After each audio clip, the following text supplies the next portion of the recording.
Hi guys, hello, welcome. நம்ம இன்னைக்கு பார்க்க போகிறது SWOT அனாலிசிஸ். SWOT அனாலிசிஸ் அப்படின்றது என்னன்னா strength, weakness, opportunity, thread analysis.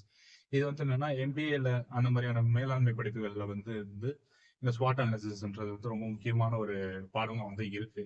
ஆக்சுவலா என்னன்னா SWOT அனாலிசிஸ் பண்றாங்கன்ற பட்சத்துல என்னன்னா உங்களுடைய ஸ்ட்ரென்த் என்னென்ன இருக்கு. இப்ப நீங்க ஒரு தொழில் பண்றீங்கன்னு வச்சுக்கோங்களேன். அதுல எனக்கு இந்த தொழில இவ்வளவு வருஷம் அனுபவம் இருக்கு.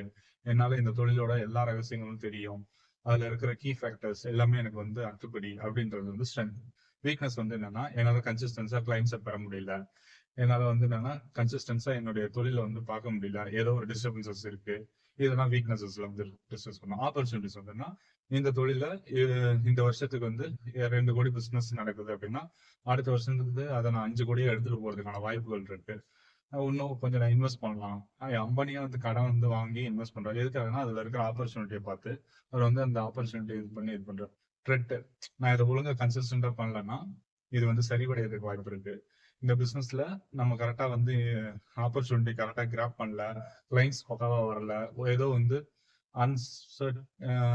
அன்சர்டிஃபைடு அக்கம்ஷன்ஸ் நடக்குது. அப்படி சர்க்கம்ஸ்டன்ஸ், சாரி அக்கம்ஷன் சொல்லிட்டேன், சர்க்கம்ஸ்டன்ஸ் நடக்குது அப்படின்னு சொன்னா திடீர்னு நடக்கிற விஷயங்களாக என் பிசினஸ் பாதிக்கப்படலாம்.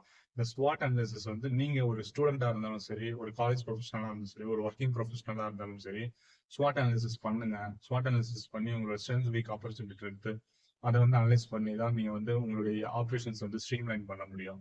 இப்படி பண்ணீங்கன்னா ரொம்ப நீங்க ஈஸியா சக்சஸ் அச்சீவ் பண்ணலாம். சின்ன சின்ன ஸ்மார்ட் கோல்ஸ் வச்சு அதை மூவ் பண்றது மூலமா என்னன்னா உங்களால பெரிய வெற்றியாளரா இது பண்ண முடியும். ஓகேங்களா? எப்பவுமே யார் சொல்றதையும் கேட்காதீங்க. நீங்க பாட்டு ஒரு ப்ராசஸ் பண்றீங்கன்னா அந்த ப்ராசஸ் கன்சிஸ்டன்டா பண்ணிக்கிட்டே இருங்க. அதுல கைசனை இம்ப்ளிமெண்ட் பண்ணிக்கிட்டே இருங்க. இதுதான் என்னன்னா இன்னைக்கு நம்ம மறக்காம நம்ம சேனல் சப்ஸ்கிரைப் பண்ணுங்க. மறக்காம நம்ம அக்கௌண்ட் ஃபாலோ பண்ணுங்க. ஓகேங்களா? 6383FW622 ஏதாவது ஜாதகம் பார்க்கணும்னா எனக்கு பின் பண்ணுங்க. நன்றி, வணக்கம்.